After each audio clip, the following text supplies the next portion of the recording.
Seat দিবে এইটার প্রলোভন দেখিয়ে বা এইটার সুযোগ দিয়ে তাকে তাদের প্রোগ্রামে আসতে রাজনীতি করতে বাধ্য করে। গতকালকে তারা চাপের মুখে বলেছে যে আমরা 17 জুলাই হিসাব অনুযায়ী চলবো। তারপর তারা বলছেন কারণকে যদি হলের রাজনীতির সাথে যুক্ত পাওয়া যায় তাকে নাকি বিরুদ্ধে নাকি ব্যবস্থা নেওয়া হবে। বিভিন্ন রকম পপুলিস্ট স্টান্ট দেখানোর নেশা বহু মানুষকে অধঃপতনের দিকে নিয়ে যাচ্ছে। হলে সিটের মানে সিট দিবে এইটার প্রলোভন দেখিয়ে বা এইটার সুযোগ দিয়ে তাকে তাদের প্রোগ্রামে আসতে রাজনীতি করতে বাধ্য করে।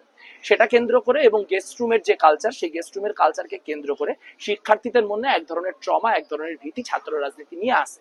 কিন্তু মাথা ব্যথার সমাধান কোনোভাবে মাথা কাইটে ফেলা না, হলে রাজনীতি থাকবে না, এই যে সিদ্ধান্ত গ্রহণ করা হয়েছে এই সিদ্ধান্ত খুবই অপরিণামদর্শী। প্রথমত এই সিদ্ধান্ত 73-এর যে অধ্যাদেশ, সেই অধ্যাদেশকে আপনার লঙ্ঘন করে, সেটার সাথে বিরোধী। ফলে কেউ যদি কোর্টে একটা রিট করে তাহলে কিন্তু এটা আর টিকবে না।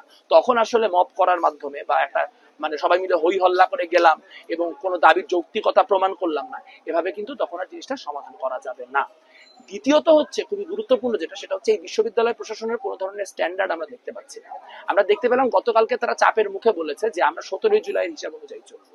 এখন 17 জুলাই হিসাব অনুযায়ী কোনো রাজনীতি থাকার কথা না, মেজর ভিত্তিক রাজনীতিকে এটা ডিফাইন করার কোনো উপায় নাই। তাহলে কি এরপরে বিশ্ববিদ্যালয় কমিটিগুলোর উপরও হ্যাম্পার আসবে? এই বিশ্ববিদ্যালয় কমিটিগুলো কি হ্যাম্পার্ড হবে?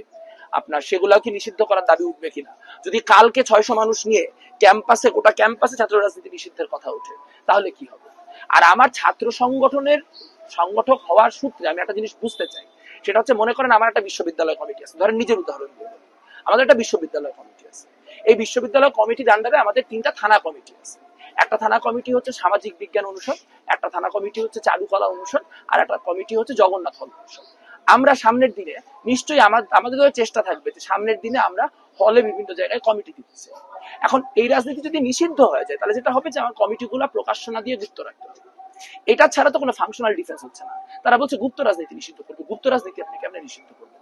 গুপ্ত রাজনীতির বৈশিষ্ট্যই তো এই যে তা প্রকাশিত হবে। তারপর তারা বলছেন কারণকে যদি হলের রাজনীতির সাথে যুক্ত পাওয়া যায় তাকে নাকি বিরুদ্ধে নাকি ব্যবস্থা নেওয়া হবে। এখন ধরেন বিশ্ববিদ্যালয়ের তো কমিটি আছে, তো বিশ্ববিদ্যালয়ের যে কমিটি, ধরেন একজন মানুষ ছাত্র দল করে, তাহলে সে বিশ্ববিদ্যালয় ছাত্র দল করতেছে না হলে ছাত্র দল করতেছে, এটা আপনি নিরূপণ করবেন কি?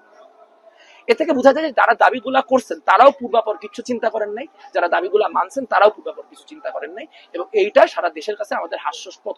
পুরো ব্যাপারটাই খুব মানে এত দুঃখজনক হচ্ছে এই জন্য যে যারা ছাত্র রাজনীতির পক্ষে লিখতেছে, আমি দেখলাম অনলাইনে, তারা লিখতেছে ছাত্র রাজনীতি ছিল দেখে এইসব সেবামূলক কার্যক্রমগুলো হইতেছিল। প্রথম কথা, এটা তো ছাত্র সংগঠনের কাজই না। ছাত্র সংগঠনের তো এরকম সেবামূলক কাজ, ছাত্র সংগঠনের হলে বিশুদ্ধ পানির দাবিতে হল প্রশাসনের সাথে আন্দোলন করার কথা, যে হলে পানির ব্যবস্থা করে দেয়। তো সেটা তো একটা গেলই যে মানুষ ছাত্র রাজনীতির সুফল হিসেবে এখন এইসব খয়রাতি জিনিসপত্রকে দেখাচ্ছে, যে মানুষ হলে এসে বড় বড় সংগঠনগুলি তাও কিছু টাকা পয়সা দিবে, কিছু জিনিসপত্র বানায় দিয়ে যাবে। আর ফিল্টার ভাঙাভাঙি এগুলো তো যে আমাদের একটা মব কালচার তৈরি হয়ে গেছে। আমাদের এখানে ক্লিয়ারলি অর্থহীন ভায়োলেন্সের একটা কাজ শুরু হয়েছে, যে অকারণ কোনো, যে ভায়োলেন্সের কোনো মানে নাই, একটা রিসোর্স তুমি যদি ইউজ না করো অন্য জায়গায় দিয়ে দাও। কিন্তু সেটা কেন্দ্র করে আসলে ভাঙচুর এগুলা কোনো অর্থ বহন করতেছে না। এগুলা মানে আমাদের ঢাকা বিশ্ববিদ্যালয়ের শিক্ষার্থীদের যেটা করা দরকার সেটা হচ্ছে তাদের বিভিন্ন জায়গায় নিজেদের যেই পরিচয়, সেই পরিচয় গোপন করে জেলা থানাগুলোতে যাওয়া দরকার, জিজ্ঞেস করে, তাহলে মানুষের অ্যাকচুয়াল ওপিনিয়নটা পাওয়া যাবে। গত 1 বছরে আমাদের, গত জুলাই আমাদের ভাবমূর্তি যতখানি ভালো ছিল, এই মুহূর্তে আমাদের ভাবমূর্তি ততখানি খারাপ, এবং বিভিন্ন ধরনের চটকদার কাজ করার নেশা, বিভিন্ন রকম পপুলিস্ট স্টান্ট দেখানোর নেশা বহু মানুষকে অধঃপতনের দিকে নিয়ে যাচ্ছে।